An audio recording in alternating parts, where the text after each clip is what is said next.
सूर्य नारायण बोले कि नारद जी कछु दिन से हमारी पत्नी को स्वभाव बदल गया है। नारद जी बोले कि पत्नी को स्वभाव नहीं बदलो, पूरी पत्नियां बदल गई, या तो आज नकली असली तो जंगल में भजन कर रही। सूर्य नारायण ढूंढ भी गए, सो मिली ने। संध्या को पता लग गया, तो घोड़िया बन गई। नारद जी बोले कि तुम्हारी पत्नी घोड़ी बन गई। सूर्य नारायण घोड़ा बन के 12 साल संग रहे। ध्यान से सुनत जाइयो, कितने 12 साल। इनके 7 बाल बच्चे भये, जिनको नाम पढ़ो अश्विनी कुमार, भागवत में जिनकी कथा है। 12 साल बाद संध्या अपने रूप में आ गई और सूर्य अपने रूप में आ गए। संध्या बोली धन्य है, हमें ऐसो पति मिलो कि हम घोड़िया बने सो वो घोड़ा बन गया। जाओ हम एक वरदान देते हैं। बोले क्या? बोले आज के बाद जो भी पति पहली बार अपनी पत्नी को लेने ससुराल जाएगा और अगर घोड़े पर बैठकर जाएगा तो उन पति पत्नी में भारी प्रेम रहे। इसे दूल्हा काय पे बैठ के जाते, इसे यहां जाते जो आए कारण।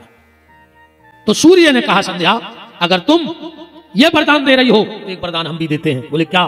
बोले जब पति पत्नी को लेने घोड़े पर बैठकर जाएगा और वहां जो भी उसके स्वागत में आएगा और अगर दूल्हा से पहले घोड़ा को टिंका लगा दे तो उनकी रिश्तेदारी बहुत अच्छी चले। आज भी नियम है, जब दूल्हा दरवाजे हाथ घोड़ा पे बैठ गए तो दूल्हा से पहले घोड़ा की पूजा होती के नहीं होती। अगर दूल्हा नाराज हो जाए कि यार हम बैठे रहे तो मैं घोड़ा को हल्दी लगा दी, तन्नक पे हो झगड़ा हो जाता शादी में, जैसे टीका हो रहा हो सवेरे और तुम्हारे बहन वही खड़े रहे में और तुम सारे को टीका लगवा दी पहले और फिर जो बहन वही से आओ पता है क्या, अब उनको तो होगा भी तुम्हारे सब कुछ। हाँ तुम सारे को पहले टीका नहीं लगवा सका, न जीजा जी नाराज हो जाए, नहीं हो जाए। शंकर जी को पता लगा, ध्यान से सुना, शंकर जी को पता लगा कि ब्रह्मा अपनी बेटी पर मोहित हो गए। शंकर जी ने जाकर लाख बातें करी ब्रह्मा को, तुम्हें शर्म नहीं आई, खुद की बिटिया पे मोहित हो गए। अब जब तो ब्रह्मा जी कुछ नहीं कह पाए, जैसे ही शंकर जी डांट के गए ब्रह्मा जी ने तुरंत राजा दक्ष को प्रकट करो। वो बोले दक्ष हमें शंकर जी से बदला लेने। बोले कैसे? बोले शंकर जी को मोहित कराऊंगे जैसे बने। अब बोले शंकर जी को मोहित को कर सकत, बताओ उनकी माया ही कर सकत, तो पहले उनकी माया प्रकट करने पर। तो दक्ष से कही जाओ तुम दुर्गा की इतनी साधना करो कि दुर्गा प्रकट हो जाए। राजा दक्ष ने इतनी साधना करी नवारण मंत्र की। पहले करो पुरुष चरण, फिर करो तपस्चरण।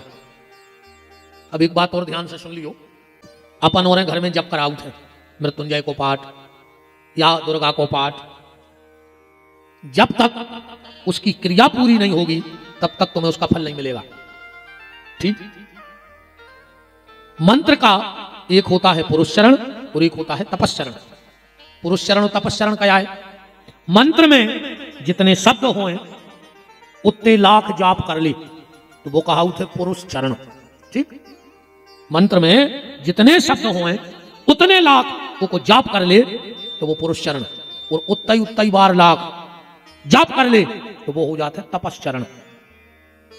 जैसे गायत्री में 24 मंत्र हैं, अगर कोई ब्राह्मण पुरुष चरण कर ले और तपस्चरण कर ले गायत्री का तो अपने आप में सिद्ध हो जाता है। वो ब्राह्मण को वाक सिद्धि हो जाती है, वो जो कहेगा वो होना पड़ेगा। पर हुई है तभी जब भजन कर ले हो, तब बिना के कछु नहीं होने, बिना तपस्या के बिना साधना पूजा के कुछ नहीं होना है। अब आजकल जब तो सब करवा रहा है, पर ने जब को हवन करवा रहा हो विधान को, ने को मार्जन करवा रहा हो, उन्हें को तर्पण करवा रहा हो। जब तक मंत्र का मार्जन और तर्पण नहीं होगा कोई भी मंत्र फलीभूत नहीं होगा। अब बताओ तुम्हारा पता है कि का तर्पण कहा हो और का मार्जन कहा हो? अब कोई अच्छे विद्वान से जब करवाओ कि जो पंडित जी तुम पंडित श्री मनोहर तिवारी जी इटारसी से उपस्थित हैं, खूब खूब मान है उनका, बोलो वृंदावन बिहारी लाल की जय हो। पुरुष चरण और तपस्चरण, ये क्या होता है ये समझ लो। आपको जितना आपने जाप करवाओ है घर में, ठीक, मान के चलो 1.25 लाख तुमने जाप करवाओ तो को 10वां अंश और जाप करवाओ, उसको 10वां अंश बना के और जाप करवाओ। 1.25 लाख अलग, वो 1.25 लाख को 10वां अंश जाप अलग, फिर 10वें अंश को 10वां अंश निकाल के करवाओ हवन, उत्तय आहुति दो। और जितनी तुमने आहुति दी है वो को 10वां अंश बना के करो तर्पण। तर्पण कैसे होते? तर्पण जो कहा उठे, मान के चलो तुमने मृत्युंजय को जब करवाओ, एक कांसे तांबे में भरो जल, नर्मदा जल हो तीर्थ जल हो कहूं को भी, वो जल को ऐसो भरो और एक बार मंत्र बोलो, ओम त्र्यंबकम यजामहे सुगंधिम पुष्टिवर्धनम उर्वारुकमिव बन्धनान मृत्योर्मुक्षीयमामृतात् और को तर्पयामि और जल वही में छोड़ दे। फिर जल भरो, मंत्र पढ़ो, फिर को तर्पयामि, फिर वही में जल छोड़ दे। जो कहा उठे तर्पण, फिर वही को होते मार्जन। वो जल को मार्जन कैसो? पंडित जी वो जल को मार्जन जजमान पे करें। अब ऐसे हाथ भर रहे थे, अब ऐसे हाथ रखो वही जल में, मंत्र पढ़ो, त्र्यंबकम यजामहे सुगंधिम पुष्टिवर्धनम उर्वारुकमिव बन्धनान मृत्योर्मुक्षीयमामृतात्, और वो जल लेकर जजमान के ऊपर छोड़ दो, मार्जयामि। जो आए पूर्व विधान, हर चीज को एक नियम है पूजा पाठ। राजा दक्ष ने नवारण का जप किया, माता प्रकट हो गई और कहा दक्ष वरदान मांगो, दक्ष वरदान मांगो। दक्ष ने कहा मां मांगना तो है पर थोड़ा संकोच लग रहा है। बोले कैसा? बोले तुम जगत की माता हो और हमारी धृष्टता तो देखो कि हम तुम्हें बिटिया बनावे आए, तुम हमारी बेटी बन के प्रकट हो जाओ। माता बोली कि दक्ष हम तुम्हारी बिटिया बन के तो आ जाए, पर एक शर्त है, अगर तुम्हारे घर हमारा अपमान हो गया तो हम तुम्हारी चौखट पर प्राण त्याग देंगे। और उस बाप से दुर्भाग्यशाली कोई नहीं होता जिसकी बेटी उसके घर में मर जाए, या शादी के बाद अगर बिटिया बाप के रह रही है, ये बाप के लिए भाग्य की नहीं दुर्भाग्य की बात है, क्योंकि हमने जो चीज दान कर दी है वो वहां रहनी चाहिए। दक्ष ने कहा मां ऐसा भी कभी हो सकता है क्या कि कोई पिता अपनी बेटी का अपमान करे? सती ने कहा तूने मेरी साधना की है, अब बातें बहुत हो जाए, कथा में जबारे बोल जा गेहूं। आज तक तुम्हें पता है कि काय बोई जाए? एक जने हाथ उठा के बता दे, तुम तो एक जने बता दे कि जबारी काय बोई जाए, इनको का मतलब है और इनको आखिरी में का करो चज्जे। ये जबारे तुम्हें अगर पता पड़ जाए कि इनको का करने, तुम्हारे घर में कहूं पैसों की कमी नहीं रहे, तो पता ही नहीं। हम बता रहे आखिरी दिन का करो, जो सब इकट्ठो करियो हवन और जो और इतनी आऊं नदिया में ठीक है वही करत ना, वहां विसर्जन कर आए, सराया है वही आए। आज तक कोई को पता नहीं है, वो तो चल रहा है यार, कहां सुना करे तो तुम्हारे हमें जाने आई समझ में आज तक वो पता नहीं। आज लोग जो हो का यार वो तो लगे हैं सब अपने अपने स्तर।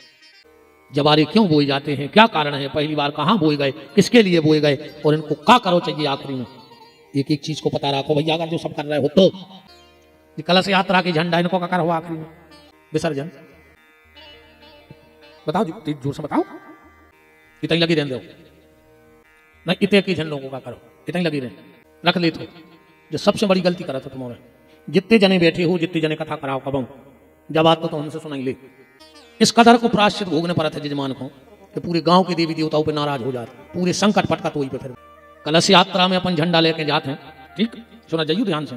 एक नाव है निशान, नाव है निशान का नाव, अपन जहां जहां से निकलते हैं भी देवता ये पे सवारी करके आउट है, को नाव है निशान।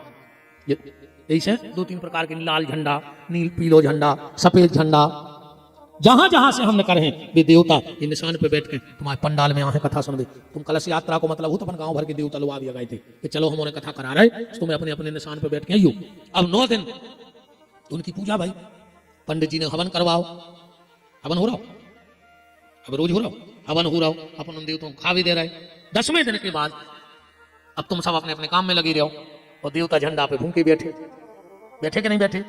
नियम है कोई भी कथा कराना आज के बाद सब भूल जाइयो, पर जितने जहां जहां से तुम कलश यात्रा में निकली वो जितने देवता परे हुए ये झंडा खोलियो, ले जाके उनके कलर को उनके मंदिर में चढ़ाइयो लगाइयो और एक नारियल फोड़ के धन्यवाद दियो कि प्रभु आपने हमारा कार्य निर्विघ्नता से पूरा कर दो। जैसे हंसी खुशी हम ले भी आए थे ऐसे ही हंसी खुशी तुम्हें विदा कर रहा है और ऐसी कृपा करियो कि फिर ऐसे मौका दियो तुम्हें लेने के लिए जो करो चच्चे झंडा, इतने लगाओ चच्चे झंडा।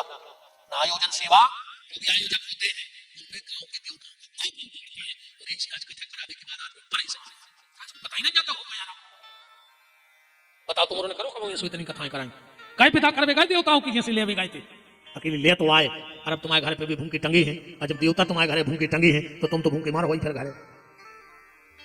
उनकी विदाई जरूर करवे जाइयो। हम आप सबसे निवेदन है कि देवताओं की विदाई जरूर करना।